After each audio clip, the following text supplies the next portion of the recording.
నాకు ముఖ్యంగా నేను రేవంత్ రెడ్డి గారిని కోరేది ఏంటంటే, తెలంగాణలో ఉరి గంటలు మోగించాలి. మీరు విన్నది నిజమే. తెలంగాణలో ఉరి గంటలు మోగించాలి. ఎవరి మీద మోగించాలి అంటే, యావత్ తెలంగాణ ప్రపంచం ఎదురు చూస్తుంది. పరిపాలనలో మార్పు రావాలి, ప్రజల జీవితాల్లో మార్పు రావాలి, చట్టాల్లో మార్పు రావాలి, దొంగలను పట్టుకోవాలి, మోసం చేసే వాళ్ళని పట్టుకోవాలి. ఇప్పుడు రేవంత్ రెడ్డి గారు చేయాల్సిన మొదటి సూచన, ప్రజలకి ఇవ్వాల్సిన మెసేజ్ ఏంటంటే, టీఎస్ పేపర్ లీకేజ్లో కొన్ని లక్షల మంది విద్యార్థులు, నిరుద్యోగులు, ఆడ మగ పిల్లల్ని పెంచుకుంటూ, పిల్లలకి పాలిస్తూ చదువుకున్న వాళ్ళు, పిల్లల్ని వదిలిపెట్టి ట్యూషన్ సెంటర్లో గడిపి చదువుకున్న వాళ్ళు, అలాగే తల్లిదండ్రులు అప్పులు చేసి మరి హైదరాబాద్ పంపించి ట్రైనింగ్ ఇచ్చి మా కొడుకు గవర్నమెంట్ ఉద్యోగం వస్తే బాగుండని అనుకున్న వాళ్ళు, వీళ్ళ శ్రమకి రేవంత్ రెడ్డి గారు, మీరు ఈ కేసును విచారిస్తున్న జడ్జి గారు విలువ కట్టండి. వీళ్ళ జీవితాలకు విలువ కట్టండి, వీళ్ళ విలువైన సమయానికి విలువ కట్టండి. మీకు బాధ అనిపించాలి, మీ కళ్ళమని నీళ్ళు రావాలి. ఇన్ని లక్షల మందిని కేవలం కొంతమంది తమ స్వలాభాల కోసం, లక్షల రూపాయల కోసం క్వశ్చన్ పేపర్ అమ్మేశారు అంటే మరి ఆ డబ్బుకున్న విలువ వీళ్ళ జీవితాలు అంతేనా? వీళ్ళ జీవిత విలువ అంతేనా? తెలంగాణ నిరుద్యోగులు, తెలంగాణ విద్యార్థులు జీవితానికి విలువ లేదా? ఆ విలువను ముందుగా సీఎం అయ్యారు కాబట్టి ముందు ఈ సమస్య మీద దృష్టి పెట్టండి. ఈ సమస్య మీద సంవత్సర కాలంలోగా జడ్జిమెంట్ ఇచ్చి వాళ్ళని ఉరి తీసేయండి. ఎవరైతే దీనిలో ఇన్వాల్వ్ అయి ఉన్నారో, ఎవరైతే కేసులో అక్యూజ్డ్గా ఉన్నారో, నేరం రుజువు చేయడానికి మీరు ప్రత్యేకమైనటువంటి పద్ధతులు ఉంటాయి, కొన్ని ఇంజెక్షన్స్ ఉంటాయి. ఆ ఇంజెక్షన్స్ ఇస్తే వాళ్ళే నిజం చెప్పేస్తారు. దానికి పర్మిషన్స్ తెచ్చుకోండి. అలాగే జడ్జి గారు మీకు కూడా చెప్తున్నాను, ఒక్కసారి మీరు ఆ కేసు విచారించేటప్పుడు వీళ్ళ బాధ, వీళ్ళ వ్యధ, ఎంత కష్టపడ్డారు వీళ్ళు, అలాంటి వాళ్ళని క్షణాల్లో వీళ్ళ డబ్బు కోసం అమ్మేస్తారా? వీళ్ళని నమ్మి వాళ్ళ చేతిలో పెడితే శిక్ష ఉరిశిక్ష అయి ఉండాలి. ఉరిశిక్ష అయితేనే ప్రజలు మెచ్చుకున్న ప్రభుత్వం వచ్చినట్టుగా ప్రజలు భావిస్తారని నేను భావిస్తున్నాను. ఎందుకంటే ఎవరైతే ఇబ్బంది పడ్డారో వాళ్ళు సంతోషపడతారు, మీకు పాలాభిషేకం చేస్తారు వాళ్ళకి కనుక ఉరేసేసినట్టయితే. అందులో ఉరి వేసేటప్పుడు కూడా జడ్జి గారు ఆలోచించాలి. వాళ్ళు ఏమంటారు, మాకు పిల్లలు ఉన్నారండి, మమ్మల్ని ఉరి తీసేస్తే ఎలాగా అని పిటిషన్లు పెడతారు. నా కొడుకు లాయర్లు ఉంటారు కొంతమంది, వాళ్ళు ఇలాంటి కేసులు కూడా వాదిస్తూ ఉంటారు. మీరు ఒకటే చెప్పండి, తెలంగాణ ప్రభుత్వం ఎవరికి అన్యాయం చెయ్యదు. కాంగ్రెస్ ప్రభుత్వం వాళ్ళ పిల్లలు కనుక ఉన్నట్లయితే వాళ్ళ భవిష్యత్తుకి అయ్యే ఖర్చు ప్రభుత్వమే భరిస్తుంది. కానీ వీళ్ళని ఉరి తీయడం ఖాయం.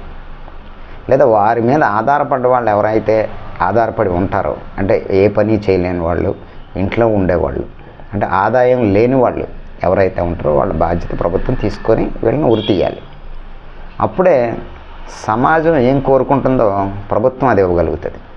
సమాజం కోరుకునేదాన్ని ప్రభుత్వం ఇవ్వలేకపోతే ప్రజల్లో మళ్ళీ మీరు ఎలక్షన్కి వెళ్ళినప్పుడు వ్యతిరేకత ఉంటుంది. మీరు మొట్టమొదటి విజయంగా టీఎస్ పేపర్ లీకేజ్లో చరిత్రలో సువర్ణాక్షరాలతో నిలిచిపోయేలా ఉండాలి మీ పేరు అంటే, మీరు వాళ్ళని ఉరి తీయించండి. సంవత్సర కాలంలోగా త్వరగా కేసు తేల్చేయండి. ఫాస్ట్ ట్రాక్ కోర్టు లాగా చేస్తారో, ప్రత్యేక కోర్టు ఏర్పాటు చేస్తారో, ఇది ప్రజల్లోకి బలమైన మెసేజ్ వెళ్ళాలి. ఎందుకంటే కాంగ్రెస్ పార్టీ అనేది తెలంగాణలో కేసీఆర్ వల్ల పతనం మొదలయ్యి యావత్ భారతదేశంలో కూడా ఫెయిల్ అయిపోయింది.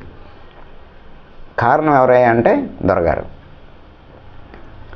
మరి అటువంటప్పుడు ఎక్కడైతే పడిపోయామో మనం అక్కడే మన యొక్క బలాన్ని చూపించాలి, మనం లేచి నిలబడాలి.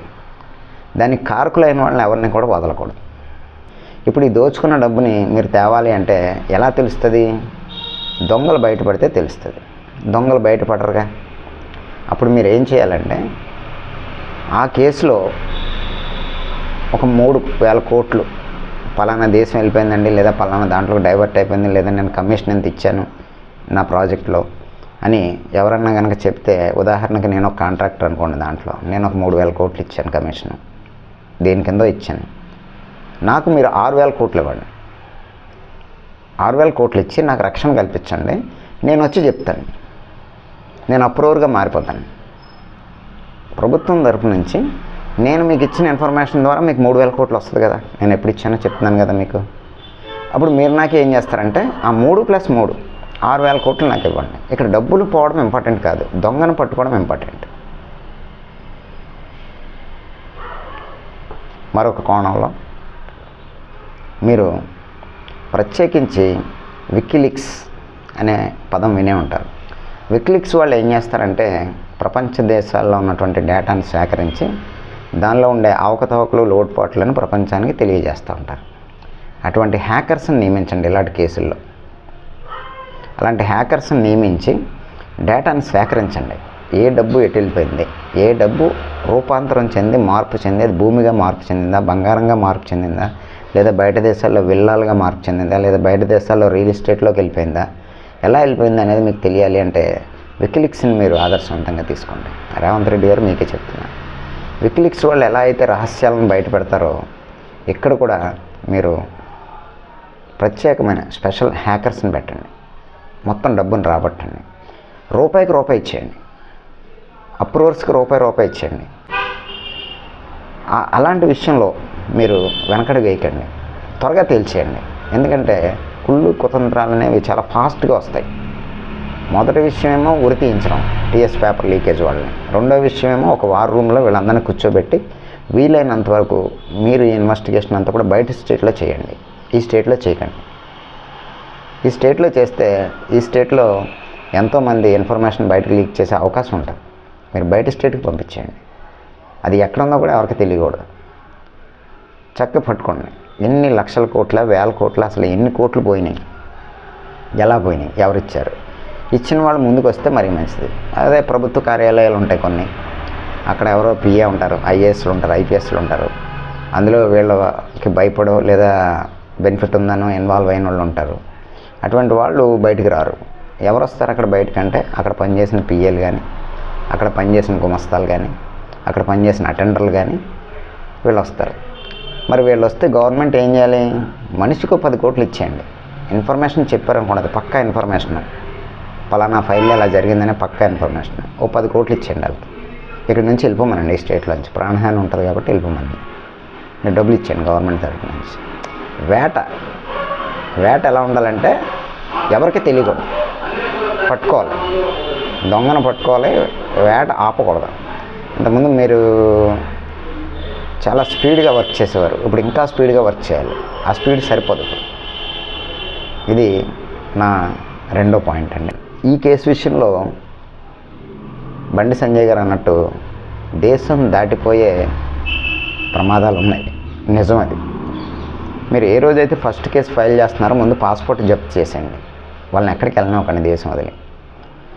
బండి సంజయ్ గారు కరెక్ట్గా ఊహించారు. పాస్పోర్ట్లు ముందు జప్తు చేయండి. జప్తు చేస్తేనే మీరు పట్టుకోగలుగుతారు. లేదంటే బయట దేశాలు వెళ్ళిన తర్వాత రప్పించడం చాలా కష్టం. ఈ విషయంలో మీరు మోడీ గారి సహాయం తీసుకోండి. మీరు డైరెక్ట్ మోడీ గారితో మాట్లాడండి వెళ్ళి. ఎందుకంటే ఇస్తారు, పార్టీలు పక్కన పెట్టండి. మీరు కాంగ్రెస్, వాళ్ళు బీజేపీ అవి ఏముండవు అక్కడ ఒకటే ఉంటుంది. మీరు డేర్గా మాట్లాడతారు, నాకు అర్థమైపోయింది మిమ్మల్ని చూసిన తర్వాత.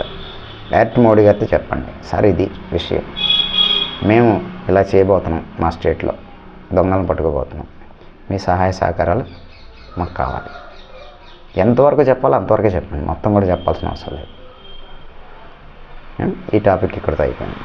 టాపిక్ పాత బస్తీలో అరబ్ షేకుల ద్వారా మోసగించబడుతున్నటువంటి అమ్మాయిల జీవితాలకి ఒక మంచి భవిష్యత్తు ఇవ్వండి. వాళ్ళకి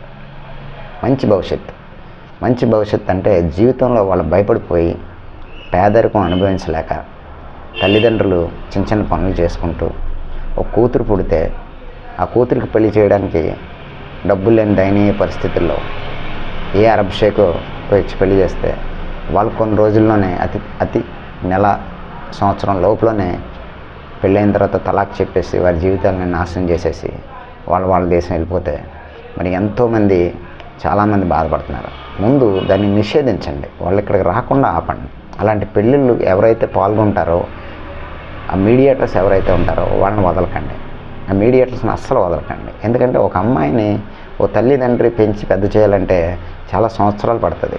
ఎంతో జాగ్రత్తలు తీసుకోవాలి, ఎంతో కేర్ తీసుకోవాలి, ఎంతో ప్రేమతో పెంచుతారు. అలాంటి అమ్మాయిని వాడు క్షణాల్లో 1 year లోపల నాశనం చేసి వెళ్ళిపోతాడు. ఇది వాళ్ళు ఎవరికి చెప్పుకోలేని పరిస్థితి. అటువంటి పరిస్థితుల్లో వాళ్ళు మానసికంగా దెబ్బతింటారు. చాలా చెప్పుకోలేని బాధ. మరి ఇంత పెద్ద ప్రభుత్వం ఉంది, కాంగ్రెస్ పడగొట్టిన దొర తెలంగాణలో కాంగ్రెస్ ఇక్కడి నుంచే తలెత్తుకొని విశ్వవ్యాప్తంగా పేరు తెచ్చుకోవాలి అంటే ప్రజల సమస్యల మీద గట్టి ఉక్కుపాదం మోపాలి. ఆ మోపినప్పుడే ప్రభుత్వం అనేది ప్రజలకు నచ్చుతుంది. ఉచితాలు తీసేయండి, ఉచిత పథకాలు ఏమీ అవసరం లేదు. 4వ టాపిక్, ఉచిత పథకాలు అవసరం లేదు. ఒక నలుగురు ఫ్యామిలీ ఉన్నారు, మీరు ఏవేవో పథకాలు వాళ్ళకి నెలకి ఒక 50,000 లేదా ఓవరాల్గా సంవత్సరం మీద 2 లక్షలు ఇస్తున్నారు. వద్దండి. కమ్యూనిటీ కిచెన్ పెట్టండి.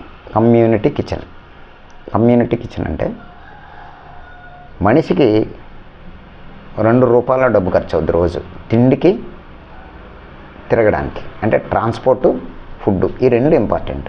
3వది ఆరోగ్యం, హెల్త్, అది పక్కన పెడదాం. ట్రాన్స్పోర్ట్ పక్కన పెడదాం. తిండి విషయంలో ఏం చేస్తారంటే కమ్యూనిటీ కిచెన్ ద్వారా, అంటే డిజాస్టర్ మేనేజ్మెంట్ వాళ్ళకి అప్పచెప్పండి పని. వంట చేసి ఎవరికైతే ఆ నలుగురికి భోజనం కావాలో మధ్యాహ్నం రాత్రి ఇంకా వాళ్ళు వండకూడదు. అంటే గ్యాస్ ఖర్చు ఉండకూడదు, కూరగాయల ఖర్చు ఉండకూడదు, వాళ్ళకి ఆయిల్ ఖర్చు ఉండకూడదు, వంట చేసే టైం సేవ్ అవ్వాలి. ఇంకో పని చేసుకోవాలి, శుభ్రంగా తినేసి వాళ్ళు పని చేసుకోవాలి. ఈ కమ్యూనిటీ కిచెన్ ద్వారా ఎవరైతే తింటామని అంటారో ఈ డబ్బులు ఇవ్వకండి, పథకాలకి ఇవ్వకండి. ఏ పథకం వద్దు, కొన్ని వేల లక్షల కోట్లు దాంట్లో మీరు వేస్ట్ చేస్తున్నారు డబ్బులు. ఏమీ ఇవ్వద్దు. కమ్యూనిటీ కిచెన్లో భోజనం పెట్టండి 2 పూట్ల, ప్రతి ఇంటికి పంపించేయండి. ప్రతి ఇంటికి ప్యాకెట్ పంపించేయండి. ఎంతమంది ఉన్నారు వాళ్ళు రిజిస్ట్రేషన్ చేసుకోండి, దానికి సాఫ్ట్వేర్ తయారు చేయించుకొని ఎవరైతే SMS ఇస్తారో సాఫ్ట్వేర్లో వచ్చేస్తుంది, పలానా ప్లేసు ఇంతమందికి భోజనం మధ్యాహ్నం కావాలి అనేది ఉదయం 5 గంటలకే వచ్చేస్తుంది. వాళ్ళు నైట్ మెసేజ్ ఇస్తారు, మార్నింగ్ వచ్చేస్తుంది. నైట్ భోజనం కావాలి, మార్నింగే ముందు రోజే బుక్ చేసుకోవాలి. ఎవరు భోజనం వాళ్ళు బుక్ చేసుకోవాలి. వాళ్ళకి భోజనం పెట్టండి. భోజనం తిన్న ప్రతి వాడు మిమ్మల్ని ఆశీర్వదిస్తాడు. భోజనం తిన్న ప్రతి వాడు కాంగ్రెస్ వాడిని ఆశీర్వదిస్తాడు. ఇది తిండిదే జీవనాధారం. ఇది ఒక జీవాన్ని మీరు ఇస్తున్నప్పుడు వాళ్ళు మిమ్మల్ని ఆశీర్వదిస్తారు. వంట లేదు, సామాన్లు కొనే పని లేదు, ఏమీ లేదు. ఉచిత ఆహారం, ఉచిత భోజనం చక్కగా పెట్టండి. ఇక వాళ్ళ మిగిలిన టైము, ఇది 5వ టాపిక్. మిగిలిన టైము ఏదైతే ఉందో కుటీర పరిశ్రమలకి లోన్లు ఇవ్వండి. కుటీర పరిశ్రమలు నేర్పించండి వాళ్ళకి. స్కిల్ డెవలప్మెంట్ ఉంది కదా మన దగ్గర. కుటీర పరిశ్రమల్లో వాళ్ళకి ట్రైనింగ్ ఇవ్వండి, తయారు చేయండి సామాను. తెలంగాణలో 4 కోట్ల మంది ఉన్నారు, 2 కోట్ల మందికి పని కల్పించండి. ఇంట్లోనే, ఎక్కడికి వెళ్ళొద్దు, భోజనం వస్తుంది, తినండి. ఇదో కుటీర పరిశ్రమ, మీరు 10 మంది కలిసి పెట్టుకోండి, ఈ ప్రోడక్ట్ తయారు చేయండి. ఇది ఒక ఇంటర్నేషనల్ స్టాండర్డ్లో దాన్ని మార్చండి, దాన్ని ఎక్స్పోర్ట్ చేయండి, మీకు డబ్బులు వస్తాయి. వాళ్ళకి పని ఉంటుంది. వండుకునే పని తీసేశారు కదా, వంట చేసి పెట్టేశారు కదా, వాళ్ళు తింటున్నారు కదా, సరిపోద్ది. అక్కడికి ఇంటింటికి ఉత్పాదకతను పెంచాలి. ఇంటింటికి ఉత్పాదకతను ఎప్పుడైతే పెంచుతారో వాళ్ళు గౌరవంగా బతుకుతారు. ఒకరి దగ్గర చేయి చాపాల్సిన అవసరం ఉండదు. ఇదంతా కూడా పాడుపడిపోయిన ఒక వ్యవస్థని తిరిగి పునర్నిర్మించడం. ఇది యావత్ దేశం కూడా పాటించవచ్చు. మరి రేవంత్ రెడ్డి గారిని నేను కోరేది ఏంటంటే, నేను చెప్పేవి ప్రత్యక్షంగా మీరు వినాలనుకున్నా, నాకు మీ దగ్గర ఏదైనా పని కల్పించాలన్నా, ఏ ప్రాజెక్టులో అయినా సరే నేను చేయడానికి సిద్ధంగా ఉన్నానండి. దొర కేసీఆర్ గారికి విన్నపం. నా పేరు కుక్క సార్, కుక్క. అంటే మీకు అర్థమైంది కదా, నేను ఆంధ్ర వాడిని సార్, నేను ఆంధ్ర కుక్కను సార్. ఆంధ్ర వాళ్ళందరినీ పట్టుకొని మీరు కుక్క అని అన్నారు కదా సార్, అంటే ఒక జంతువుతో పోల్చారు మమ్మల్ని. కుక్క అనే జంతువుతో మీరు మా ఆంధ్ర వాళ్ళని పోల్చారు. ఆంధ్ర కుక్కలు అన్నారు కదా, మరి మీరు నక్క అని నేను అన్నాను అనుకోండి, మీకు సూట్ అవుతుంది అది పదం? ఆంధ్ర వాళ్ళు కుక్కలు అన్నారు కదా మీరు, నేను మిమ్మల్ని నక్క అంటున్నాను, సూట్ అవుతుందా మీకు ఆ పదం? అనే ముందు ఆలోచించుకోవాలి సార్. రావణ బ్రహ్మలాగా మీకు గొప్ప జ్ఞానం ఉండేది ఒకప్పుడు. అధికారం తలకెక్కిన తర్వాత ఆ జ్ఞానం ఈ అధికారాన్ని కిందకి తొక్కేసి అహంకారాన్ని పైకి తెచ్చింది మీలో. ఆ అహంకారం వచ్చిందనే విషయం జ్ఞానం కిందకి వెళ్ళిపోయింది కాబట్టి మీరు గుర్తించలేకపోయారు. మీరు ఎన్ని తపస్సులు చేసినా, ఎంత ప్రయత్నించినా తిరిగి మీ మేధస్సు మీ దగ్గరికి మళ్ళీ రాదు. మీరు ఒక మేధస్సు గల వ్యక్తి ఒకప్పుడు, ఇప్పుడు కాదు. ఇప్పుడు ఉన్నదాన్ని కాపాడుకోవడంలోనే మీ యొక్క మేధస్సు ఆ ఉన్న కొద్దిదాన్ని ఉపయోగిస్తారు మీరు. అంతే తప్ప ఇంతకు ముందులాంటి ఊపు కానీ, ఇంతకు ముందులాంటి ప్లానింగ్ కానీ ఇంకా మీకు రావు. అది ఒకసారి వస్తుంది మనిషి జీవితంలో. కుక్క ఏంటో ఇలా చెప్తుందని అనుకోకండి. కుక్కలు చాలా తెలివైనవి. కుక్కలు మనిషికి సహజీవితంతో ఉండి వాడిని రక్షిస్తూ ఉంటాయి ఎప్పుడు కూడా. కుక్క విశ్వాసమైన జంతువు. కుక్కలతో మీరు పోల్చారు కదా మమ్మల్ని, థ్యాంక్ యూ అండి. మేము విశ్వాసం కలిగిన వాళ్ళం. మేము ఎక్కడున్నా సరే మా చుట్టుపక్కల అందరూ బాగుండాలని కోరుకుంటాం. మా ఆంధ్ర వాళ్ళందరం కూడా. మాకు అది బై బర్త్ వచ్చేస్తుంది మాకు, అంతే. మేము ఎంత ఏ స్థాయికి వెళ్ళినా కూడా మేము మా పక్కని మంచి బలంగా చేసుకుని ఉంచుకుంటాం. ఎందుకంటే మనిషి సంఘజీవి కాబట్టి. జ్ఞానహీనుడైన కేసీఆర్ గారికి చెప్తున్నాను, మరి ఈరోజు మీరు జ్ఞానహీనుడు అయిపోయారు. పరిస్థితులే మీకు అవి చూపిస్తున్నాయి. మీ జ్ఞానం ఉందా పోయిందా అనే విషయం ఆలోచించుకోండి మీరు. ఆంధ్ర వాళ్ళకి చెప్తున్నాను, ఆంధ్రాని నమ్మిన వాళ్ళు, ఆంధ్రాని లైక్ చేసిన వాళ్ళు, ఆంధ్రుడిగా బతకాలనుకున్న వాళ్ళు ఈ వీడియోని ఎంతమందికి షేర్ చేయగలిగితే అంతమందికి షేర్ చేయండి. ఎందుకంటే పక్క రాష్ట్రమైన తెలంగాణ బాగుపడడానికి తలుపులు తెరుచుకున్నాయి. ఇప్పుడు 4 కోట్ల ప్రజలు ఒక ప్రశాంత జీవితం గడపడానికి మార్గాలు ఓపెన్ అయినాయి. దాన్ని రేవంత్ రెడ్డి గారు అత్యంత అప్రమత్తతో ముందుకు తీసుకెళ్ళాలి. దాన్ని చాలా అప్రమత్తంగా దాన్ని నిలబెట్టాలి. దినదిన ప్రవర్ధమానంగా దాన్ని వర్ధిల్లాలి ఆ స్టేట్. దానికి మనం ఆంధ్ర వాళ్ళందరం కూడా సహాయ సహకారాలు అందించాలి. ఎందుకంటే మనం ఎక్కువ మంది తెలంగాణలో ఉండడానికే ఇష్టపడతాం.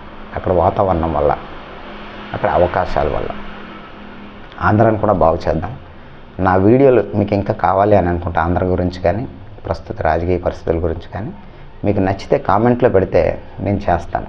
మీరు ఏ వీడియోలు చేయమంటారు నన్ను చెప్తే నేను చేస్తానండి. రాబోయే ఎలక్షన్స్ ఆంధ్ర గురించి కూడా నేను వీడియోలు చేస్తాను. ఇప్పుడు ఆంధ్రాలో కానీ తెలంగాణలో కానీ ప్రైవేటు ఉద్యోగాలు